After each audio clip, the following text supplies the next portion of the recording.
लोकसभा चुनाव में दो बड़ी क्षेत्रीय पार्टी थी जो जीरो पर ही सिमट गई। इसमें मायावती की बीएसपी और चंद्रशेखर राव की बीआरएस शामिल है। जहां पिछली बार 10 सीटें जीतने वाली मायावती की पार्टी का इस बार इतना बुरा हाल हो गया कि बीएसपी के 57% उम्मीदवारों की जो जमानत है वही जब्त हो गई। किसी भी सीट पर बीएसपी जो है वो दूसरे नंबर पर भी नहीं आ पाई। 2019 में बीएसपी को जहां 1,66,00,000 वोट मिले थे, जो इस बार घटकर आधे रह गए।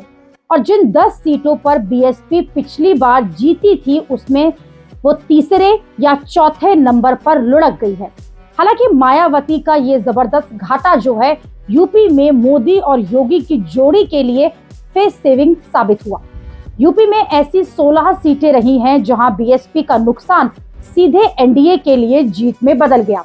सोचिए, अगर ये 16 सीटें इंडिया गठबंधन ने जीत ली होती तो यूपी में एनडीए की 20 सीटों पर ही सिमट हो जाती।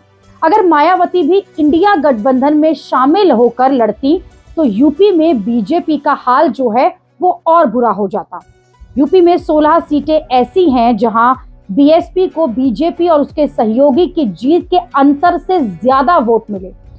इसमें से 14 सीटों पर बीजेपी ने जीत दर्ज की, जबकि 2 सीटों पर उसके सहयोगियों ने जीत हासिल की है। जैसे आप भदोही का उदाहरण देखिए, यहाँ बीजेपी के उम्मीदवार जीते हैं, उन्हें 4,60,000 वोट मिले हैं।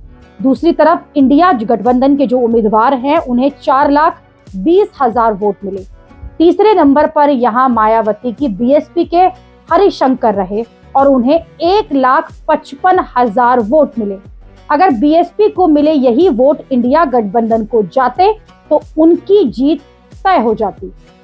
इसी तरह अगर आप मिर्जापुर, अकबरपुर, अलीगढ़, अमरोहा, बिजनौर, देवरिया, फतेहपुर, हरदोई, फूलपुर, शाहजहांपुर, उन्नाव जैसी सीटों पर बीएसपी ने एक तरह से जीत में एनडीए की मदद की है। मेरठ में भी बीएसपी ने बीजेपी को बचा लिया और रामायण सीरियल में श्री राम की भूमिका निभाने वाले अरुण गोविल यहां से जीत गए। मेरठ में बीजेपी 10,585 वोट से जीती है। बीएसपी उम्मीदवार को 87,000 वोट मिले। हालांकि कुछ सीटें ऐसी भी हो रही हैं जहां मायावती ने बीजेपी का भी खेल बिगाड़ा है। संविधान बचाने के मुद्दे पर बीएसपी के कोर वोटर छिटककर इंडिया गठबंधन के पाले में चले गए।